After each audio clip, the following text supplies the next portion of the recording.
कथा का जिक्र है कि एक जंगल के किनारे एक खूबसूरत छोटा सा गांव था। इस छोटे से गांव में एक लड़की रहती थी जिसका नाम लैला था। लैला दूसरे बच्चों से मुख्तलिफ थी। इसके पास एक जादुई तोहफा था। जब भी वो किसी पुराने खिलौने को छूती वो जिंदा हो जाता। एक चांदनी रात लैला ने अपनी दादी की अटारी में एक पुराना गुड़िया घर दरियाफ्त किया। ये गुड़िया घर निहायत खूबसूरत था। इसमें नन्हे नन्हे फर्नीचर, नाजुक पर्दे और छोटे छोटे कमरे थे जो कि राजों से भरे हुए थे। लैला का दिल धड़का। इसने गुड़िया घर के एक कमरे के दरवाजे का हैंडल छुआ। हैरत अंगेज तौर पर गुड़िया घर हिलने लगा जैसे वो जिंदा हो गया हो।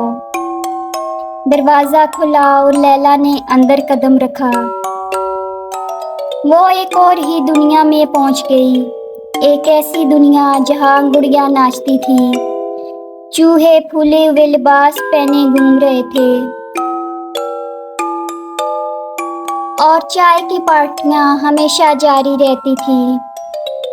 गुड़िया घर के अपने कवानीन थे।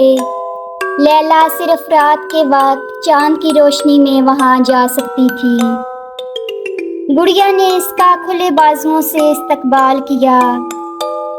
वहां रोजी थी जो एक चीनी की बनी हुई नाचने वाली गुड़िया थी और खूबसूरती से घूमती थी। जैस्पर लकड़ी का सिपाही जो खिलौने सिपाहियों के किले की हिफाजत करता था, और इज़ाबेल बड़ी आंखों वाली एक नर्म सी गुड़िया। हर रात लैला इनके साथ खेलती, वो चांदनी में नाचते, इनकी हंसी वहाँ पे गूंजती रहती। इज़ाबेल ने लैला को सिलाई करना सिखाया और रोजी ने लैला को खूबसूरत घूमते दायरे में घुमाया। जैस्पर ने यहाँ तक के इसे एक छोटी लकड़ी की बांसुरी भी तराश के दी। जब लैला इसे बजाती तो बहुत ही खूबसूरत धुनें निकलती। लेकिन एक रात जब लैला गुड़िया घर की खिड़की के पास बैठी थी, इसने बाहर एक साया देखा। ये एक शरारती बोना था जिसका नाम ग्रम्बल्टू था। ग्रम्बल्टू को किसी भी खूबसूरत और जादुई चीज से नफरत थी। वो गुड़िया घर के जादू को चोरी करना चाहता था। लैला ने जाना कि इसे अपने नए दोस्तों की हिफाजत करनी होगी।